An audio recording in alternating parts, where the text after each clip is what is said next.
Dip Doundou Guiss moo fi neewoon. heure bu ma neex dama koy yëngal damay yëngal game. lii nag maa ngi koy soo gëm parce que benn wax bii nii la wax rappeur yëpp ku nekk di posté muy lii. moo def li may def ba pare soo ko wax ren ku nekk dina delluwaat nday place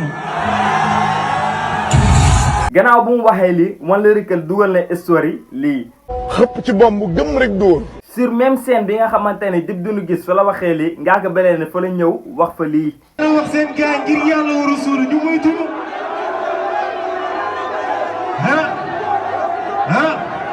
parce que wax dëgg yàlla baaxuma ci ñoom du benn waaye du benn. gars yi ce n'est que le début du commencement Ngaaka Blindé gannaaw bu mu waxee loolu dafa doon improviser muy rime carax. ay dallu carax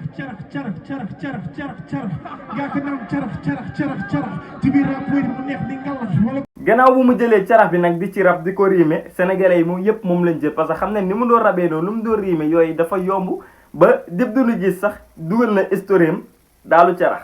gannaaw bu Ngaaka Blindé rime ay carax ak yooyu noonu pare Dip dafa posté benn xale buy freestyle comme ni freestyle bu amul benn norme amul benn organisation amul benn technique.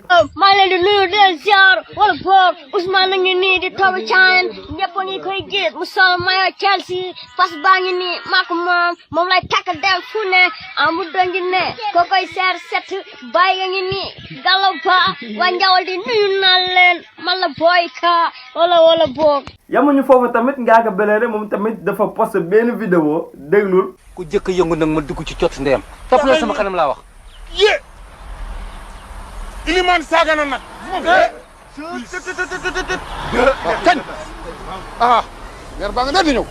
jaay mu ngi noonu. Khalifa bi moo waxoon nii. su bëggee yëngal game bi dina ko yëngal. loolu nag maa ngi ko soog a gëm. mais nag gars yi nee na bii fois dafa def ba pare soog a wax loolu yéeme na de.